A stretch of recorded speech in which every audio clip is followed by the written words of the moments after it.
Salut à tous les amis, c'est CryptoLVT, on se retrouve aujourd'hui pour une toute nouvelle vidéo. Comme d'habitude, on va faire un tour sur BTC, Ethereum, on analysera les fundings, l'open interest, le spot, les liquidations et on fera bien sûr un petit tour, je vous montrerai les différentes opportunités qui vont s'offrir à nous parce que les graphiques sont assez sympas. Donc je perds pas plus de temps et on est parti avec la vidéo. On commence donc avec BTC.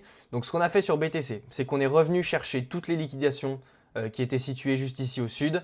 On a touché la fair value gap qui était en weekly. Hop, je vous la remontre ici. C'était le récap de la dernière vidéo. N'hésitez pas à aller la voir si vous voulez bien comprendre celle-ci. Ce qu'on a fait juste derrière, c'était le scénario parfait. Je l'avais d'ailleurs dessiné. Bon, je ne pensais pas qu'on allait aller aussi haut. Mais vous allez voir, c'est très intéressant. C'était qu'on remonte, qu'on fasse une fair value gap ici et qu'on redescende en faisant un changement de caractère dans cette fair value gap. Ce qu'on a fait, c'est qu'on est remonté. On a bel et bien fait une IFVG qui est située juste ici. Hop, je vais d'ailleurs l'étendre juste ici. Et aussi, en complément de cette IFVG, une FVG. C'est toujours intéressant d'avoir des confluences comme ça pour avoir des entrées un petit peu plus précises. Le trade que vous voyez là, je ne l'ai pas pris. J'aurais dû. J'ai complètement oublié de poser l'ordre. Je vous avoue, il a été posé à 2 h du matin. C'était un peu compliqué. Je ne pensais pas qu'on allait chuter aussi rapidement. Mais c'est pas grave. Et ce qu'on a fait en complément de cette IFVG, c'est un boss. Voilà, un boss, on a cassé ce plus haut là, ce qui est très intéressant. C'est vraiment très intéressant. On a aussi cassé cette zone de support résistance, bon, qui fait plus vraiment effet. Donc on va l'enlever. Bon, elle fait plus vraiment effet, on l'a cassé, mais on a recassé derrière pour venir chercher l'IFVG. Donc je pense pas que ce soit bien intéressant dans notre cas ici. Donc on a un boss. On avait un COS aussi, c'est intéressant à le noter. Donc on a un véritable changement de caractère qui s'est formé ici. Et ce qui est intéressant, ce qui est vraiment intéressant à voir et qui nous montre qu'on a peu de chances de revenir sur la zone des, voilà, sur les 96 000, 95 000, c'est qu'on a laissé ici, des liquidités avec un joli equal high. Donc je pense vraiment qu'ici on a vraiment des zones de bottom. Est-ce qu'on va y revenir, faire un changement de caractère pour repartir? Ça serait le Saint Graal, je ne vais pas vous mentir. Mais en tout cas, on a des liquidités ici, on a des liquidités au niveau de l'ATH ici. Donc je pense très clairement, il y a de grandes chances. Le trading, c'est des probabilités évidemment. On peut venir chercher là alors qu'on a fait ces confirmations. Mais là, toutes les chances vont vers un joli pump, direction les 113 000 $ et je pense même 120 000, 130 000 $. J'espère vraiment voir un BTC arriver dans ces zones-là. Ça serait vraiment très très intéressant. Au niveau donc des liquidations, c'est assez clair, c'est ce que je viens de vous expliquer. On a vraiment une jolie poche, l'equal high est situé juste ici. On a vraiment une jolie poche de liquidité. Vraiment là, il y a 200 millions, il y a des ordres à 200 millions. C'est vraiment énorme. Donc voilà, cette zone de liquidité au nord sur BTC est très très intéressante à target. Et pour moi, va être transpercée. Est-ce que le bottom est celui-ci? J'ai bien peur que oui. Alors j'ai bien peur parce que j'ai pas pris l'ordre évidemment. Mais je pense que ça sera le bottom. On n'a pas fait de jolie VG ou de jolie inversion. Donc prendre un trade ici, c'est compliqué. On n'a même pas refait de cause. Donc voilà, je pense rester spectateur sur ce mouvement-là. Mais je pense vraiment que BTC va venir chercher les 114 000 $ assez facilement au vu du nombre de liquidations, bien évidemment.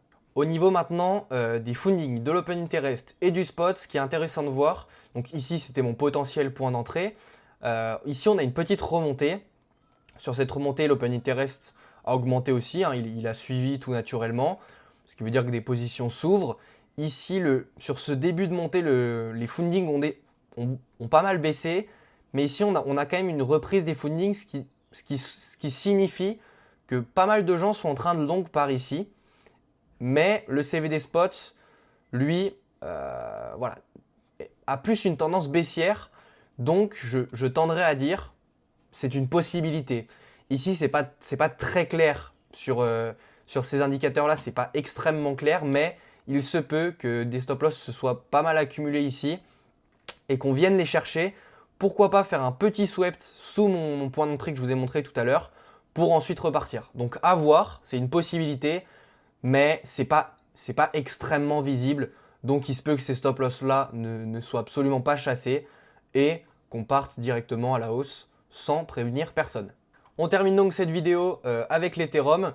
Je vous invite à aller voir ma dernière vidéo où j'expliquais le setup qu'il y a eu ici, hein, avec notamment ce dump, c'est toute cette portion-là du dump où il y a eu vraiment un setup magnifique. Je vous invite à le voir, c'est vraiment une pépite d'analyse technique. C'est pas ce qui nous intéresse aujourd'hui. Ce qui nous intéresse aujourd'hui, c'est cet énorme pump et cette correction.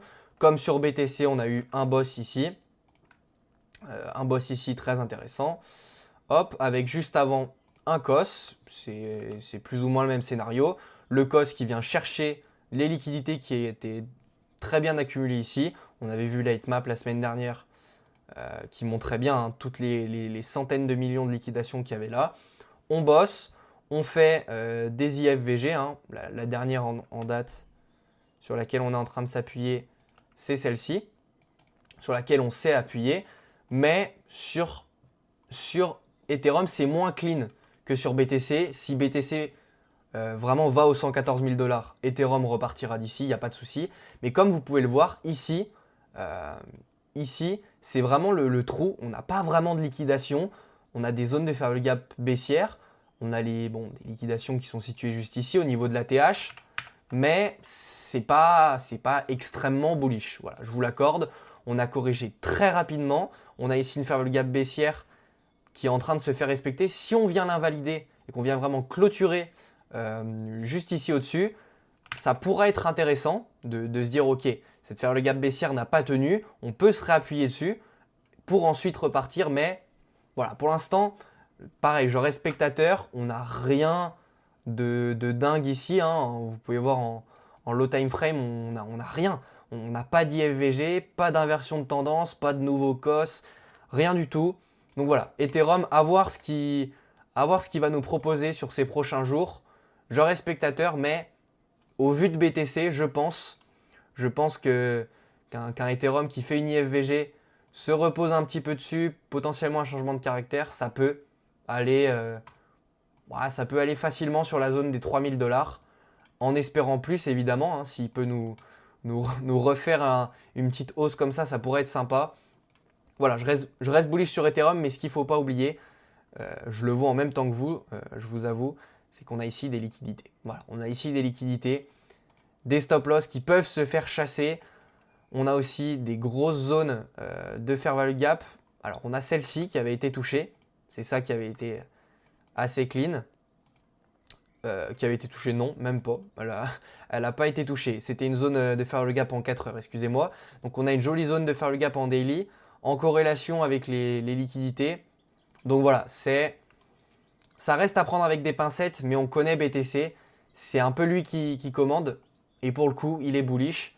Donc, à voir. Ethereum, vraiment à voir. Mais en tout cas, si on revient sur ces zones-là, je vais le noter hein, pour mon souvenir, pour mes prochaines analyses. Les zones des 2200, 2100 sont des zones de rebond à plus long terme. Voilà, je pense que ces zones-là sont des zones où potentiellement on peut venir chercher les 4200 $. Donc sur Ethereum, on reste patient et on observe, voir un petit peu ce qu'il nous propose. C'est déjà la fin de cette vidéo. Comme d'hab, si elle vous a plu, n'oubliez pas de liker et de vous abonner, ça fait vraiment super plaisir. N'hésitez pas aussi à donner votre avis dans les commentaires et on se retrouve pour une toute prochaine vidéo très bientôt. Vous avez vu, il y a beaucoup d'opportunités qui vont s'offrir à nous. Passez une excellente soirée, une excellente journée. C'était Crypto LVT. Ciao!